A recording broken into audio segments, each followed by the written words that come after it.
সেই আমার ব্যাখ্যার সাথে অনেকটা মিলল। আপনি অন্যভাবে ব্যাখ্যা করলেন যে শুভেন্দু অধিকারী যেখানে যেখানে তৃণমূল বিপদে পড়েছে তাকে উদ্ধার করার জন্য শুভেন্দু অধিকারী সেখানে হাজির হয়। 303টা আসন পেল, এবারে 240টা, 60টা 63টা কমে গেল। তাহলে বিজেপির লাভটা কি করছে, মানে তৃণমূল কিভাবে লাভ, বিজেপির কি লাভ? কারণ বিগত কয়েক নির্বাচনে উল্টে তো বিজেপি প্রথম দিকে উঠছিল, এখন উল্টে ডাউন হচ্ছে, তাহলে বিজেপির কি লাভ? এই বামপন্থীরা তাহলে সেটিং কেন বল? রেখা পাত্রকে নিয়ে সাধারণ মানুষ একটা বড় কিউরিসিটি, রেখা পাত্র এখন কোথায় আছে, তার মানে তার অবস্থানটা কি, মানে সে কি আদৌ বিজেপিতে থাকবে বা ছেড়ে দেবে, বা বিজেপি তাকে রাখবে, বা এখন কি অবস্থায় আছে, কোথায়? এখন দেখছি যে এখন যারা ডাক্তাররা, বামপন্থী এইসব ছেলেমেয়ে যারা আন্দোলন করছে তাদের বিরোধিতা করছে তারা। তাহলে বলতে চাইছেন যে সন্দেশখালীর মতো এই আন্দোলনটাকেও দমিয়ে দেওয়ার ক্ষেত্রে বিজেপির একটা অংশগ্রহণ বা এই যে ষড়যন্ত্র রয়েছে। এই যে রেখা পাত্র, তাকে সামনে নিয়ে আসা হলো এবং রীতিমতো ভোটে, লোকসভার মতো একটা হেভিওয়েট ভোটে দাঁড় করিয়ে দেওয়া হলো। মানে একটা ন্যারেটিভ চালানো হলো যে এখানে বেছে বেছে হিন্দু মহিলাদের নিয়ে যেত, যেহেতু শেখ শাহজাহান মুসলিম, হিন্দু মহিলাদের ধরে নিয়ে যেত, এই একটা নতুন ন্যারেটিভ গল্প চালালো। আরেকটা গল্প চালিয়েছিল যে বাংলাদেশ থেকে জঙ্গিদের এনে এনে এখানে ট্রেনিং দেওয়া হচ্ছে এখানকার মুসলিম জনতাকে। বছরে 500 থেকে 600 মহিলা ধর্ষিতা হয়েছে, এটা জোর গলায় ক্যাপশন দিয়ে দিয়ে এবং বহু মহিলাকে ভিকটিম সাজিয়ে বিভিন্ন চ্যানেলে নিয়ে যাওয়া, মুখ ঢেকে তাদের ইন্টারভিউ নেওয়া, এই বিষয়গুলো যখন সামনে এসছে, এইগুলো নিয়ে আপনারা তখন কিছু বলেননি? কোন এই ইডির টিম যায়, তারা আক্রান্ত হয়, মানে তারপরেই আন্দোলনটা আরো বেশি জোরদার হয়। তার আগে কি আন্দোলন চলছে? সেটিং মানে শুভেন্দু হচ্ছে তৃণমূলের লোক, বিজেপির। আপনাকে কেন গ্রেপ্তার করেছে? বামপন্থীদের হতাশার জায়গা থেকে এই ব্যাখ্যা দেওয়া।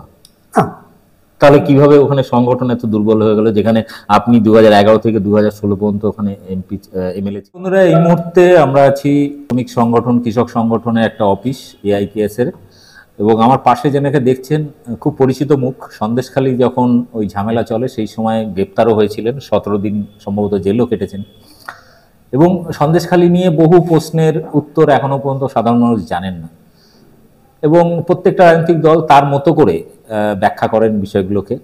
সন্দেশখালী নিয়ে আমার বিভিন্ন এপিসোডগুলো আপনারা দেখেছেন, এবং আজকে আমরা শুনবো সেই নিরাপদ সর্দার যিনি জেল খেটেছিলেন সন্দেশখালী কাণ্ডে। বিষয়টা হচ্ছে যে আপনাকে কেন গ্রেপ্তার করেছিল? ওদের প্রয়োজন মনে হয়েছিল তৃণমূলের যে এই সময়টাকে গ্রেপ্তার করে জেলের মধ্যে রাখা দরকার, কারণ বাইরে থাকলে ওদের হয়তো কাজের অসুবিধা হচ্ছিল। তো ওদের ন্যারেটিভ থেকে ওরা মনে করলো যে একে জেলের মধ্যে রাখলে ভালো হবে, তাই তারা জেলে নিয়ে গেছে। আন্দোলনটা কি আপনারা শুরু করেছিলেন না বিজেপি শুরু করেছিল? আন্দোলন তো মানুষ করেছিল, সাধারণ মানুষ তাদের নানা নিরিখে যখন দেখলো যে তাদের আস্তে আস্তে করে দেয়ালে পিঠ থেকে যাচ্ছে, তখন মানুষই দেখলো যে এটা কোনো একটা রাজনৈতিক দল দিয়ে এই আন্দোলন করে আমরা এর মুক্তির দিশা খুঁজে পাবো না। সুতরাং আমাদের সব অংশের মানুষকে একজোট হতে হবে, অন্যায়ের বিরুদ্ধে লড়তে হবে। কিন্তু আমরা দেখলাম ওখানে আন্দোলনটাকে পুরোপুরি হাইজ্যাক করলো বিজেপি, আপনারা ব্যাকফুটে চলে গেলেন কিভাবে? হাইজ্যাক করলো এভাবে হয়তো আপনারা আপনাদের দৃষ্টিকোণ দিয়ে ভাবতে পারেন, তবে আমার মনে হয় না যে ওইভাবে আন্দোলনের পরিবর্তন হয়েছে। আসলে বিজেপি সরাসরি তো ওখানে যায়নি, বিজেপিকে আত্মরক্ষার জন্য পাঠানো হয়েছিল। তৃণমূলের সঙ্গে একটা বোঝাপড়ার ভিতর থেকে বিজেপি ওখানে গেছিল, কারণ ওখানে যে আন্দোলনটা গড়ে উঠেছিল সেই আন্দোলনের ফলে বেশিরভাগ মানুষ সব লাল ঝান্ডার দিকে, লাল ঝান্ডার অভিমুখে চলে যাচ্ছিল। ফলে এটা বড় বিপদ ওখানে, যেহেতু সন্দেশখালী হচ্ছে আপনার তেভাগা আন্দোলনের পীঠস্থান, লড়াই সংগ্রামের মানুষের একটা মন আছে। ফলে এই লড়াইটা যদি ওই দিকে ঘুরে যায় তাহলে পরবর্তীকালে এরা আর কেউই টিকতে পারবে না ওখানে। সুতরাং ওখান থেকেই মমতা ব্যানার্জি ঠিক করলো যে ওখানে বিজেপিকে এই সময় প্রজেক্ট করা দরকার। শুভেন্দুর সঙ্গে ভালো ভাব ছিল, শুভেন্দুর সঙ্গে একই সঙ্গে ঘর সংসার করেছে।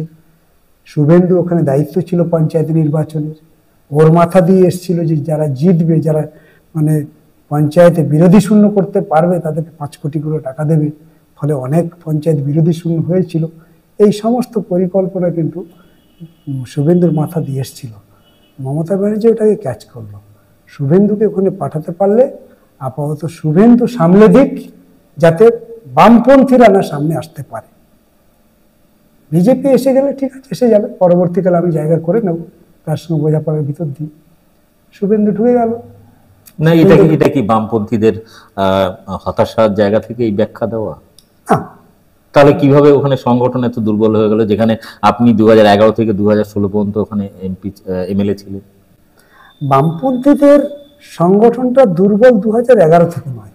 আপনারা দেখেছেন যে আমাদের রাজ্যে 2008-এর পর থেকে আস্তে আস্তে করে আমাদের উপরে আস্তে আস্তে বিরোধীরা জায়গা করার চেষ্টা করলো। নানান কর্মসূচিতে বাধা, নানান উন্নয়নমূলক কাজে বাধা দিতে দিতে দিতে তারা জায়গা তৈরি করেছে। সুতরাং 2011টা হচ্ছে একটা টার্নিং পয়েন্ট। মানে 2011-তে বামপন্থীরা আর নেই, তার আগে থেকেই তারা মাটি তৈরি করার চেষ্টা করেছে। তাহলে 2011-তে বামপন্থীরা শূন্য, কিন্তু সন্দেশখালীর মানুষ বামপন্থাকেই ধরে রেখেছিল। মমতা ব্যানার্জির সমস্যা ছিল এখানে যে সুন্দরবনের মতন একটা জায়গা সন্দেশখালী, যার বিভিন্ন দ্বীপ এলাকা দিয়ে ঘেরা, যেখানে তার মানে দুষ্কৃতিকারীদেরকে খুব সহজে নিরাপদে রাখতে পারে, এইরকম একটা জায়গা সন্দেশখালী, ওটা আমার দরকার। কিন্তু ওখান থেকে নিরাপদা সর্দার লাল ঝান্ডা হয়ে জিতে এসছে বিধানসভাতে। ফলে বিধানসভায় তখন আপনারা দেখেছেন যে প্রত্যেকটা সেশনে, প্রত্যেক দিন কোনো না কোনো ইস্যু নিয়ে বিধানসভাতে নিরাপদা সর্দার সরব হয়েছে। এই সমস্ত বিষয় কিন্তু মমতা ব্যানার্জির নজরে ছিল। ফলে ওখানে যখন এই ঘটনা ঘটছে, তখন মমতা ব্যানার্জি বুঝেছিল যে ওইখানে যদি আমাকে জায়গা করে নিতে হয়, তাহলে সরাসরি বামপন্থীদের সঙ্গে লড়াই করে আমি আর পারবো না।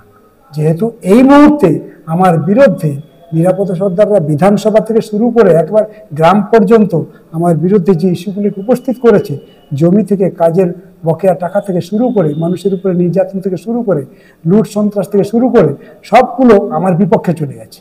সুতরাং এই মুহূর্তে মানুষ সব লাল ঝান্ডার দিকে চলে যাচ্ছে। লাল ঝান্ডা দুর্বল হলেও এই ইস্যুতে লাল ঝান্ডার দিকে চলে যেতে পারে। তাই শুভেন্দুর সঙ্গে এটা বুঝে পড়ে পরিষ্কার। এই যখনই বলছে শুভেন্দুর সঙ্গে সেটিং, মানে শুভেন্দু হচ্ছে তৃণমূলের লোক বিজেপির মধ্যে। বিজেপির, ও তো তৃণমূলেই ছিল, শুভেন্দু তো তৃণমূলের ছিল, তারপরে তো চলে গেল বিজেপিতে।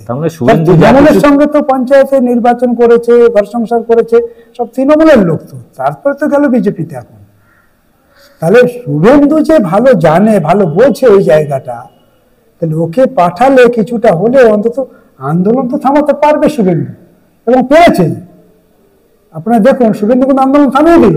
আন্দোলন থামিয়ে দিল মানে লাল ঝান্ডার যে ঝড়, সেটাকে থামিয়ে দিল। অন্য নেগেটিভ নিয়ে এসে ও কিন্তু মানুষের সামনে নিয়ে আসলো যে সেই দিকে মানুষের মোড় ঘুরে গেল। তার মানে শুভেন্দু কিন্তু ওখানকার মানুষের যে আন্দোলন ছিল, একসঙ্গে মানুষের যে গণতান্ত্রিক আন্দোলন ছিল, সেই গণতান্ত্রিক আন্দোলনের মোড়টা তো লাল ঝান্ডার দিকে যাচ্ছিল, সেটা মমতা ব্যানার্জি বুঝেছে। আর ওই আন্দোলনটাকে ঘোরানোর জন্য শুভেন্দুর দরকার, এবং শুভেন্দু তো ঘোরাতে পারবে, ওটা মমতা ব্যানার্জি জানে। কিন্তু আমি এখানে একটা প্রশ্ন, সেটা হচ্ছে ওখানে যখন এই ইডি টিম যায়, তারা আক্রান্ত হয়, মানে তারপরেই আন্দোলনটা আরো বেশি জোরদার হয়। তার আগে কি আন্দোলন চলছিল এরকম? তার আগে থেকেই আপনারা দেখবেন যে, আপনাদের খুব মনে আছে, সেটা হচ্ছে যখন সন্দেশখালীতে নানান বিষয়গুলোকে নিয়ে মানুষের মধ্যে যাচ্ছে, মানুষ কাজের টাকা পাচ্ছে না, লুট হচ্ছে, ঘরের টাকা পাচ্ছে না, বকেয়া টাকা চাইতে গেলে তাদেরকে অপদস্থ করা হচ্ছে, বাড়িতে গেলে মা বোনেদেরকে খারাপ ব্যবহার করছে, এই যে বিষয়গুলো, এই বিষয়গুলো যখন আসছে, তখন মানুষ কিন্তু বলতে সাহস পাচ্ছিল না। অনেক দিন থেকে জমছিল, কিন্তু বলতে সাহস পাচ্ছিল না। যখন শেখ শাহজাহান যখন পালিয়ে বেড়াচ্ছে, শেখ শাহজাহানের বিরুদ্ধে যখন একটা অভিযোগ আসছে, তখন মানুষ দেখলো যে শেখ শাহজাহানের বিরুদ্ধে অভিযোগ, এটাও কি হয়? মানে বুঝুন যে সন্দেশখালী মানুষের মানে অত্যাচারটা কোন লেভেলে গেছিল, যে শেখ শাহজাহানের বিরুদ্ধে অভিযোগ হতেই পারে না। কারণ শেখ শাহজাহান পুলিশ, শেখ শাহজাহান ওসি এক টেবিলে খায়, একসঙ্গে ঘোরাঘুরি করে, শেখ শাহজাহানের লোকগুলোর পকেটে পিস্তল থাকে, তবুও পুলিশ কিছু বলতে সাহস পায় না। সেই শেখ শাহজাহানের বিরুদ্ধে অভিযোগ, এইটা যখন মানুষ দেখলো তখন মানুষ বুঝলো যে শেখ শাহজাহানের বিরুদ্ধে তাহলে অভিযোগ করা যায়, তাহলে তো আমাদের কথাটা বলার চেষ্টা করতে পারি। তখন দুই একজন মুখ খুলছিল। তারপরে যখন ইডির ঘটনাটা ঘটলো, কিন্তু এটা আমি এগুলো অনেকে জানে। বিষয়টা হচ্ছে যে এই ঘটনার সাথে যে পিঠে বানানো ধর্ষণের কেস যেমন ওপেন মিডিয়াতে দাবি করছে বিজেপি, যেখানে 500 থেকে 600 মহিলা ধর্ষিতা হয়েছে বিগত কয়েক বছরে, বিগত 10 বছরে, হ্যাঁ বিগত 10 বছরে 500 থেকে 600 মহিলা ধর্ষিতা হয়েছে। এটা জোর গলায় ক্যাপশন দিয়ে এবং বহু মহিলাকে ভিকটিম সাজিয়ে বিভিন্ন চ্যানেলে নিয়ে যাওয়া, মুখ ঢেকে তাদের ইন্টারভিউ নেওয়া, এই বিষয়গুলো যখন সামনে এসছে, এইগুলো নিয়ে আপনারা তখন কিছু বলেননি কেন? এইগুলোই নিয়ে তো কথা বলেছি। আপনারা দেখবেন যে আমরা তো শুরু থেকেই বলেছিলাম যে আমরা বিধানসভায় যে কথা বলেছি সেই কথা এখন বেরোচ্ছে, সেই কথা মিথ্যে হবে না। সেই কথার ভিত্তিতে দাবি দেওয়ার প্রশ্ন ছিল, সেই ভিত্তিতে আন্দোলন শুরু হয়েছিল। সেই আন্দোলন চলাকালীন আমরা যতগুলো বাইট দিয়েছি, আমরা যা কথা বলেছি, আমাদের কোনো নেতা, কোনো কর্মী, কারো মুখ দিয়ে কেউ কোনো সময় কোনো মিডিয়াতে কোনো চ্যানেলে বলেছে যে হ্যাঁ মেয়েদেরকে রুটি বানানো হতো? দেখাতে পারবেন? তাহলে ও কথা আমাদের নয়, ওইটাই চলছে বাইনারি রাজনীতি। কিন্তু মিডিয়ায় প্রচার হচ্ছে যে সিপিএম এবং বিজেপি যৌথভাবে এই আন্দোলন করছে। সিপিএম বিজেপি যৌথভাবে কোনো সময় আন্দোলন ছিল না। কে বলেছে? এটাও আপনার ভুল শুনেছেন, এটাও ভুল ব্যাখ্যা। মিডিয়াতে দেখিয়েছে না, সিপিএম বিজেপি যৌথ আন্দোলন নয়, ওটা হচ্ছে কোনো মিডিয়ার কথা। কিন্তু আমার কথা পরিষ্কার, তখনও ছিল, এখনো বলছি। আমি প্রথম থেকেই বলছিলাম যে এই আন্দোলন হচ্ছে গণতান্ত্রিক আন্দোলন। এই আন্দোলনে সব অংশের লোক আছে, মানে সব অংশের ভিকটিমরা আছে। হ্যাঁ, তৃণমূলের তো প্রচুর সব অংশের লোক আছে, তাহলে আমি বলতে পারি না ওটা তৃণমূলের বিজেপি। তৃণমূলের অনেক ওই ঝামেলার দিনে অনেক তৃণমূলের লোকজন গ্রেফতার হয়েছে। এটাই হচ্ছে গণতান্ত্রিক আন্দোলন। যখন দেখে যে কোনো একটা ঝান্ডার পক্ষে সম্ভব নয়, সুতরাং আমরা যদি ঝান্ডা ফেলে সবাই যদি একটা জায়গায় দাঁড়াতে পারি। আপনার উপর কেসটা, বিশেষ করে এই গ্রেফতারটা, ওই কি ঝামেলার কারণে? কেসটা তো ওরা ওদের মতন করে দিয়েছে, সেটা বিষয় না। কিন্তু আপনারা দেখেছেন যে যেদিন থেকে শেখ শাহজাহান পালিয়ে বেড়াচ্ছে, পুলিশ গার্ড করে রেখেছে, সেই দিন থেকে প্রতিদিন প্রতি মুহূর্তে শেখ শাহজাহান কোথায় আছে, কোন দিকে যাচ্ছে, কোথায় কার সঙ্গে ঘুরছে, পুলিশের কি রোল আছে, সরকারের কি রোল আছে, এই যে টাইম টু টাইম প্রতিদিন ঘন্টার পর ঘন্টা কথা বলা, সেটা ছিল নিরাপত্তা সরকারের। তার মানে এখানে এই পিঠে বানাতে নিয়ে যাওয়া এবং এই ধর্ষণের এত বড় গল্প, এটা বিজেপি বা গদি মিডিয়া তৈরি ন্যারেটিভ। বাস্তব হচ্ছে আপনাদের যে মৌলিক দাবিগুলো ছিল ওখানকার সমস্যা নিয়ে এটা। কিন্তু আমরা দেখেছি যে এই ঘটনার ক্ষেত্রে ওখানকার যারা মুসলিম কমিউনিটির লোক আছে, তখন একটা ন্যারেটিভ চালানো হলো যে এখানে বেছে বেছে হিন্দু মহিলাদের নিয়ে যেত, যেহেতু শেখ শাহজাহান মুসলিম, হিন্দু মহিলাদের ধরে নিয়ে যেত। এই একটা নতুন ন্যারেটিভ গল্প চালালো। আরেকটা গল্প চালিয়েছিল যে বাংলাদেশ থেকে জঙ্গিদের এনে এনে এখানে ট্রেনিং দেওয়া হচ্ছে এখানকার মুসলিম জনতাকে। এই কথাগুলোকেই আমি কাউন্টার করে বলেছিলাম, আপনাদের খুব মনে আছে। আমি বলেছিলাম ওদের কেন্দ্রের মন্ত্রী, সে দিল্লি থেকে বসে বলেছিল যে হিন্দু রমণীদেরকে ধরে নিয়ে এসে মুসলিমরা রেপ করছে। এখানেও হিন্দু মুসলিম খেলা খেলতে গেছে, সরাসরি বলল। আমি সেটাই বললাম যে দিল্লিতে বসে সন্দেশখালীতে হিন্দু রমণীরা ধর্ষিত হচ্ছে এবং ধর্ষণ হচ্ছে মুসলিমরা। তার মানে এটাতে রাজনীতি করার জন্য ওরা এসেছে। এরপরে কি আর অস্পষ্টতা থাকে? ক্লিয়ার তো। তাহলে ওখানে হিন্দু মুসলমানের নেগেটিভ তৈরি করলো ওরা, এবং সেটাতে কিছুটা লাভবান হয়েছে। কদিন থাকবে পরের কথা। কিন্তু এই যে মাঝখান দিয়ে আমরা দেখলাম যে 2000 টাকা মোবাইল, এটা স্টিং অপারেশন ইত্যাদির মাধ্যমে, এবং আমাদের নিজেদের মিডিয়া টিমও পাঠিয়েছিলাম পরপর দুদিন, একদিন 8 জনকে পাঠিয়েছিলাম, একদিন 12 জনকে পাঠিয়েছিলাম। আমরা খুঁজে খুঁজে কোনো ভিকটিম মহিলা বা তার কোনো খোঁজ খবর পাইনি। 2 দিন টোটাল এরিয়া চষে বেরিয়েছে। তখন আমরা একটা গ্রাউন্ড রিপোর্ট করি, বিভিন্ন মহিলাদের, মুসলিম, হিন্দু, আদিবাসী সবার ইন্টারভিউ নিয়েও ধাপে ধাপে ওই ইন্টারভিউগুলো ছেড়েছিলাম। যেখানে যে গল্পটা গদি মিডিয়া দেখানো হচ্ছে সেটা অ্যাকচুয়ালি না, এদের মূল দাবি অন্য। বেসিক দাবি জমি, আসলে তো রুটি রুজির প্রশ্ন। একদম। আপনি কি হারে জমি লুট হয়েছে, কিভাবে কাজের টাকা লুট করেছে, হ্যাঁ, কিভাবে অত্যাচারিত হয়েছে মানুষ, তার বাকস্বাধীনতা নেই, সেইটাই হচ্ছে সন্দেশখালী আসল চিত্র। মাঝখান দিয়ে যে রেখা পাত্র, তাকে সামনে নিয়ে আসা হলো এবং রীতিমতো ভোটে, লোকসভার মতো একটা হেভিওয়েট ভোটে দাঁড় করিয়ে দেওয়া হলো।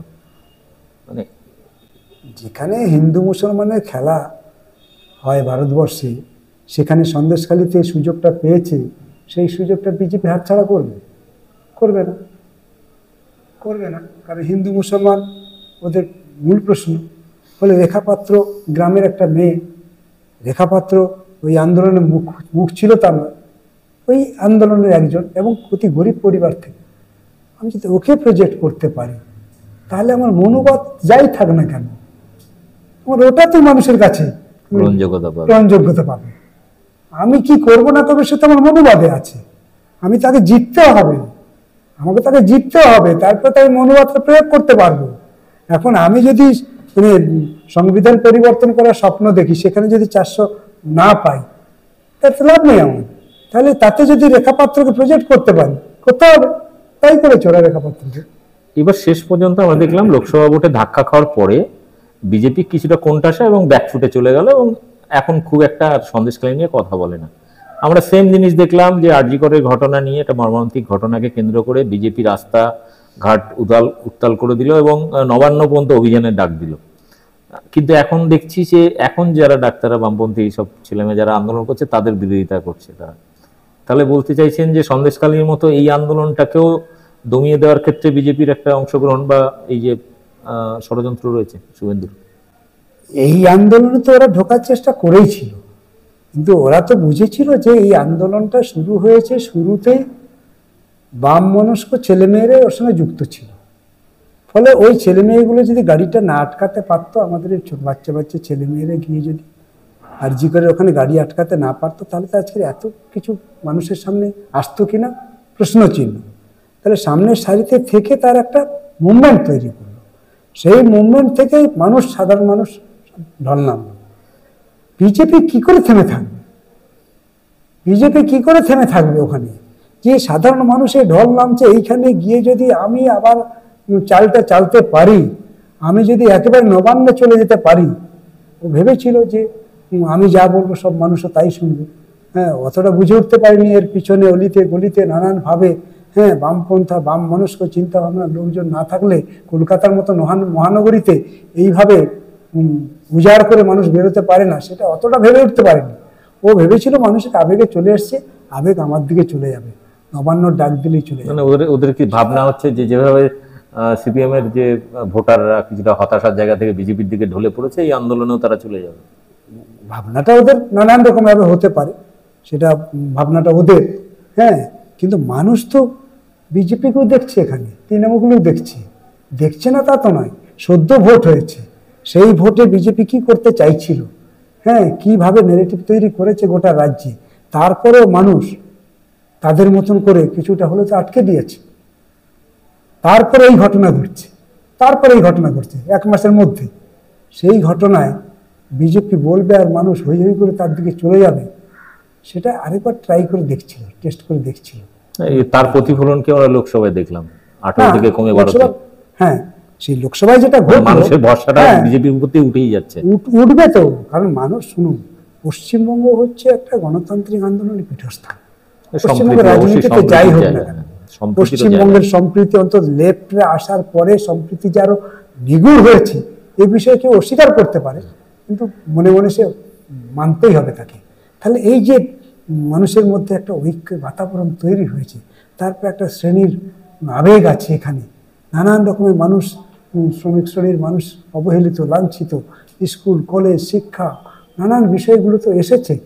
এরপরে এত সহজে তাদের কথাতে এতে চলে যাবে নবান্নে, এটা ওরা বুঝে উঠতে পারেনি।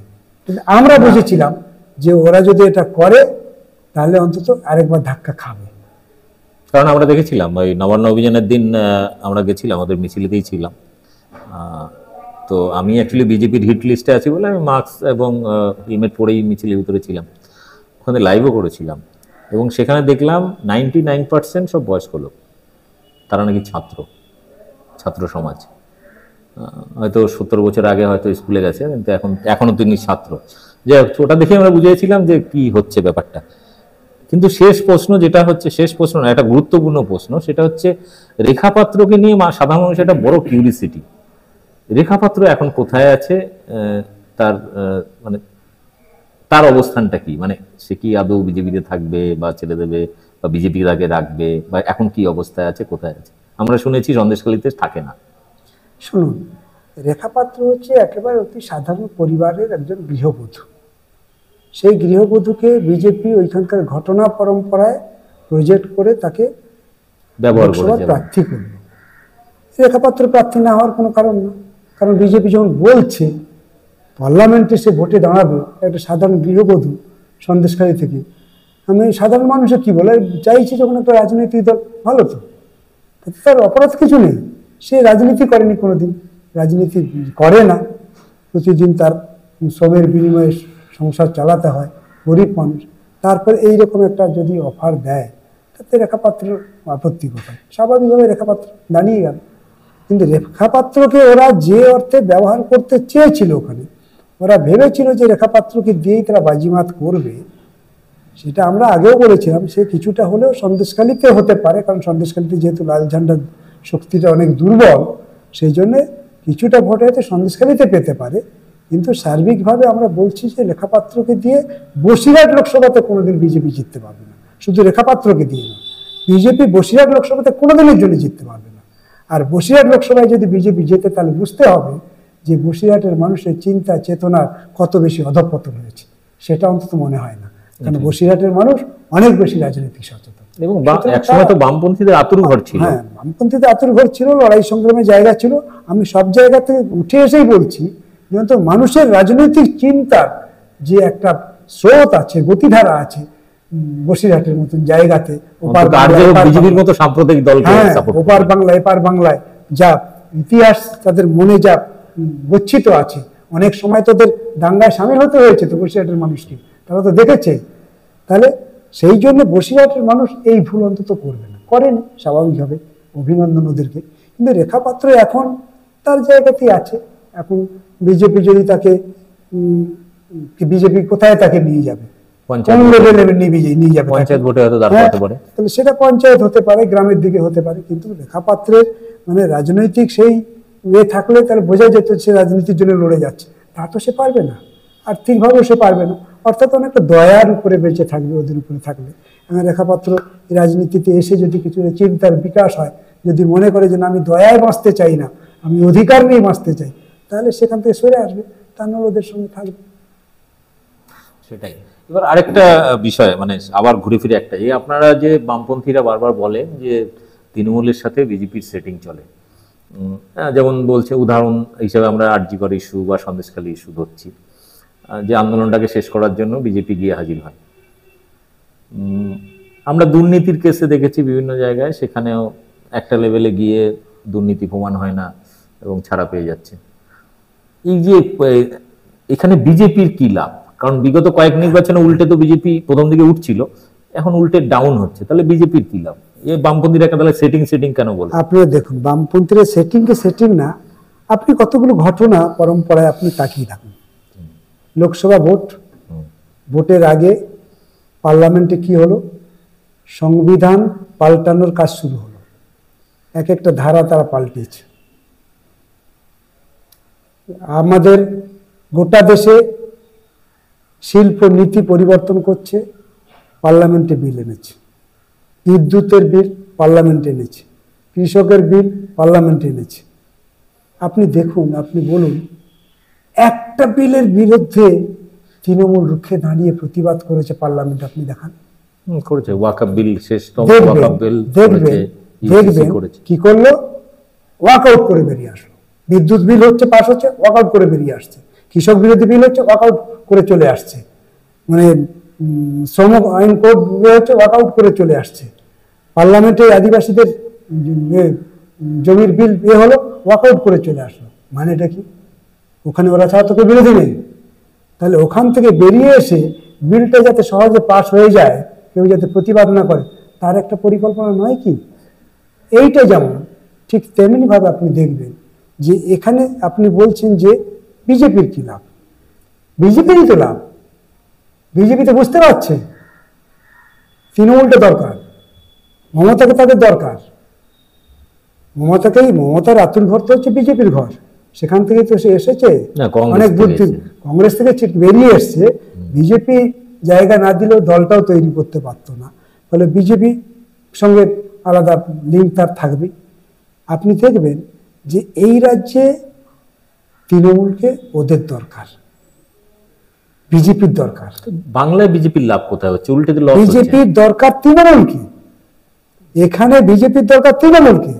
বিজেপি জানে যে ওখানে আমি পারবো না, তাহলে তৃণমূলকে যদি আমি না ঘাটিয়ে তৃণমূলকে আমি সঙ্গে রাখতে পারি, তাহলে তৃণমূলও তো আমার শরিক হতে পারে।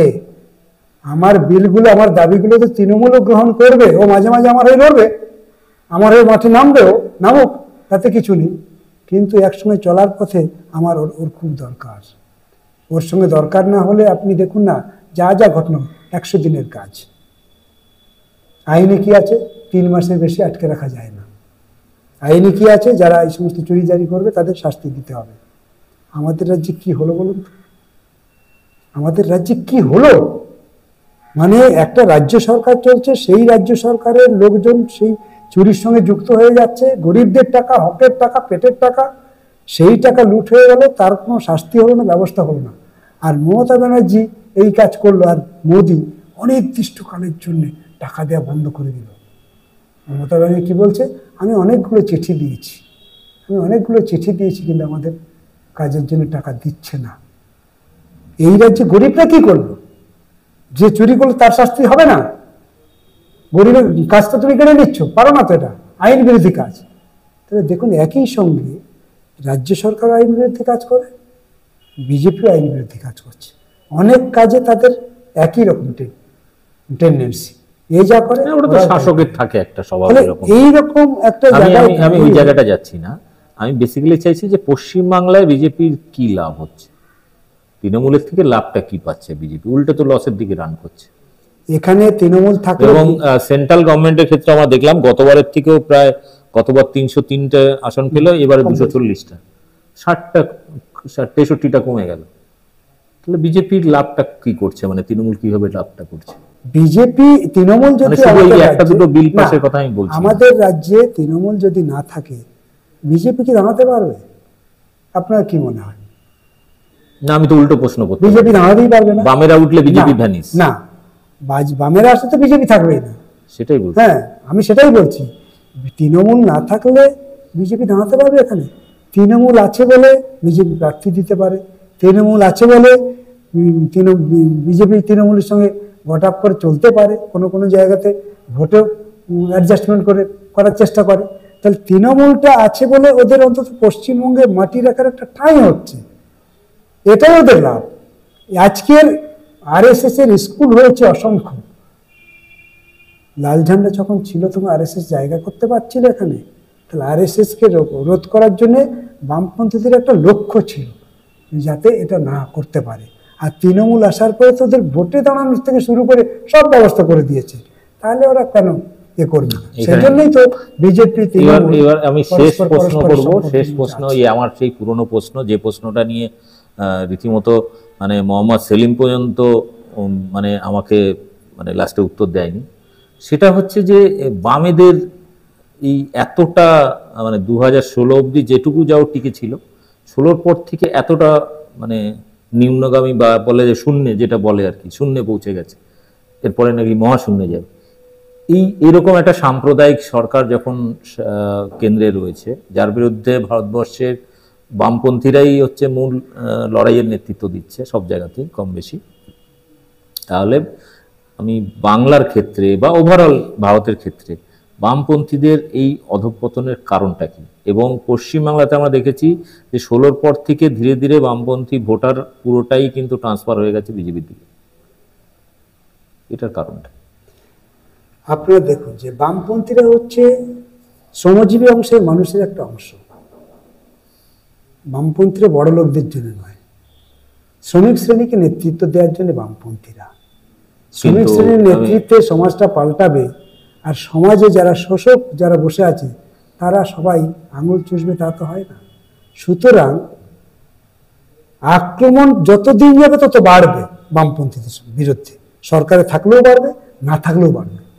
কারণ যারা টিকে থাকতে চাইছে, যাদের অর্থনীতি যেভাবে তারা টিকিয়ে রাখতে চাইছে, তারা খুব ভালো করেই জানে যে এর বিরুদ্ধে একমাত্র বামপন্থীরাই লড়তে পারে। আর সেই বামপন্থীরা পশ্চিমবঙ্গে ক্ষমতায় ছিল 34টা বছর। 34টা বছর ধরে ওরা কি খুব ভালো থেকেছে? প্রতিদিন প্রতিনিয়ত চেষ্টা করেছে এই সরকারকে হটানোর জন্য। আর সেই সময়ের মধ্যে বামপন্থীরা চেষ্টা করেছে তাদের কাজের ধারাকে অব্যাহত রেখে তাদের দর্শনটাকে আর একটু শানিত করতে। কিন্তু এটাও তো ঠিক, সরকারে থাকলে, ক্ষমতায় থাকলে কাজের ধারাকে অব্যাহত রাখতে গিয়ে নিজের দর্শনের উপরে তার যে সময় তার যেভাবে দেওয়ার সেটা কিছুটা ঘাটতি হয়। আমাদের ক্ষেত্রে হয়েছিল। আমার নিজের এলাকার কথা মনে আছে, 95-এর পরে আমাদের 95 পর্যন্ত বামপন্থী বিভিন্ন পাঠচক্র হতো বা স্টাডি সার্কেলগুলো হতো। 95 পর থেকে বন্ধই হয়ে গেল। আমার পাড়ার কথা বলছি, আমি যে পাড়ায় বেলেঘাটায় বড় হয়েছি।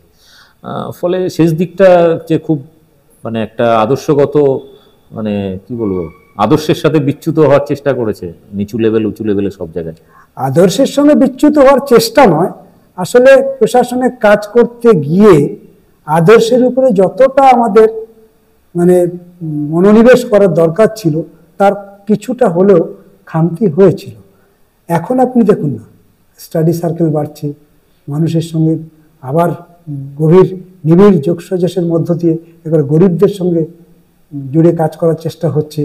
এখন শূন্য মহাশূন্য আপনি বললেন কথা, এটা রাজনৈতিকগতভাবে বিরোধীরা বলতে পারে, মিডিয়াও ভালো করে দেখাতে পারে। আসলে বামপন্থীরা যদি শূন্যই হবে, গোটা ভারতবর্ষে বামপন্থীদের নিয়ে এত কেন চর্চা? আপনি ধরে নিন এই আমাদের রাজ্যে সন্দেশখালী কোথায় একজন প্রাক্তন বিধায়ক, ক্ষেত মজুরি ইউনিয়নের নেতা নিরাপদ সর্দার, তাকে কে কোথায় গ্রেপ্তার করলো, জেলে ঢুকলো, তাতে কি এসে যায়? কিছু এসে যায়? কিন্তু আপনি দেখুন তাকে গ্রেপ্তার করার পর পশ্চিমবঙ্গে একটা থানা নেই যেখানে অবস্থান বিক্ষোভ হয়নি। ভারতবর্ষে এটা আলোচনার বিষয়বস্তু হয়ে গেল। এমনকি পৃথিবীর বিভিন্ন দেশে ভারতবর্ষের বামপন্থী আন্দোলনের একজন কর্মীকে এইভাবে মিথ্যে মামলা দিয়ে ফাঁসানো হচ্ছে, তার রাজনৈতিক গুরুত্ব কোথায় গিয়ে দাঁড়িয়েছে বামপন্থীদের, যে এটা দেশে একটা আলোচ্য বিষয় হয়ে দাঁড়ালো। তাহলে আপনি ওই শূন্য নিয়ে, শূন্য একটা আসন হতে পারে, শূন্য একটা সংখ্যা হতে পারে, শূন্য হয়তো এমএলএ নেই, এমপি নেই, এটা নিয়ে ব্যাখ্যা হতে পারে, কিন্তু সত্যি কি মানে সমাজটাকে এগিয়ে নিয়ে যাওয়ার ক্ষেত্রে, শ্রমজীবী মানুষের ভবিষ্যতের ক্ষেত্রে বামপন্থা কি সত্যি মানে প্রয়োজন নেই? না, এখানে আমার একটা অভিজ্ঞতা এবং যেটুকু মনে হয়েছে, এখন শহুরে এলিট বাবুদের মধ্যে বামপন্থাটা বেঁচে আছেন, গরিব বা খেটে খাওয়া মানুষদের মধ্যে নেই। এবং সেই কারণে তৃণমূলকে টাইট দেওয়ার জন্য নিচুতলার কর্মী এবং ভোটাররা, বামপন্থী লোকেজনেরা সব বিজেপিকে ভোট দিয়ে তৃণমূলকে টাইট দেওয়ার চেষ্টা করছে। না, একটা জিনিস মাথায় রাখতে হবে যে আমাদের যেহেতু আমাদের সংগঠনটা একেবারে ব্রাঞ্চ তো হচ্ছে আমাদের সংগঠনের জীবন কাঠি। প্রতিদিন বুর্জুয়া সংস্কৃতি, বুর্জুয়া রাজনীতি, পুঁজিবাদ প্রতিদিন মগজের উপর আক্রমণ করছে।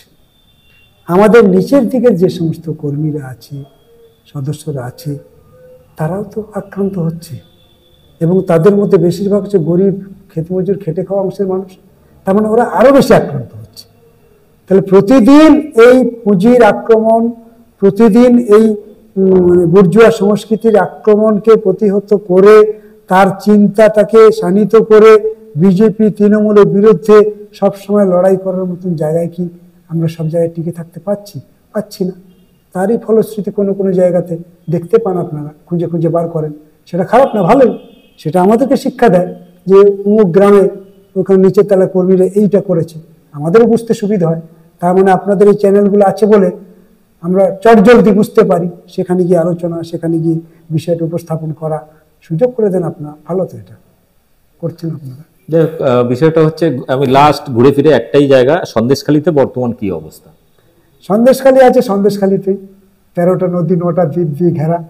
হ্যাঁ, গরিব মানুষ গরিব থেকে আরো গরিব হচ্ছে, কাজ হারাচ্ছে, মা বোনেদের দুর্দশা দিন দিন বাড়ছে, প্রতিদিন পরিযায়ী শ্রমিকের সংখ্যা বাড়ছে, যতটা জমি আছে কৃষক চাষ করেও সে ফসলের দাম পাচ্ছে না, শিক্ষায় ড্রপ আউট বাড়ছে, গরিব আদিবাসী। এখন তো শেখ শাহজাহান নেই, ড্রপ আউট বাড়ার সঙ্গে শেখ শাহজাহানে কি না, আছে, মানে একটা ওই যে দর্শনের বাকি- বিষয়, বাকি- আদর্শের বিষয়। যেমন হ্যাঁ, প্রশাসনের তরফ অত্যাচারটা থেকে জমি থেমেছে, ফেরত দেওয়া ইত্যাদি অনেক অত্যাচারটা কাজ থেমেছে, করেছে।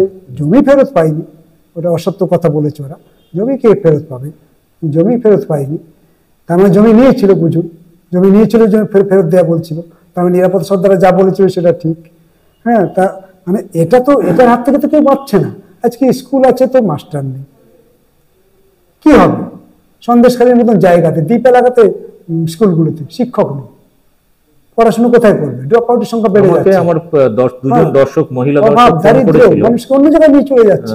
আমার দুজন মহিলা দর্শক ফোন করেছিলেন, বলছেন যে আমাদের এই সন্দেশখালী নিয়ে মিডিয়া এবং বিজেপি যে মূল দাবি দেওয়ার আন্দোলন থেকে সরিয়ে তারা এই পিঠে বানানো, ধর্ষণ কেস ইত্যাদি করে যেটা হয়েছে, যে আমাদের এই এলাকায় এখন মেয়েদের মানে বিয়ের একটা সমস্যা হচ্ছে, মানে কেউ সম্বন্ধ করতে চাইছে না।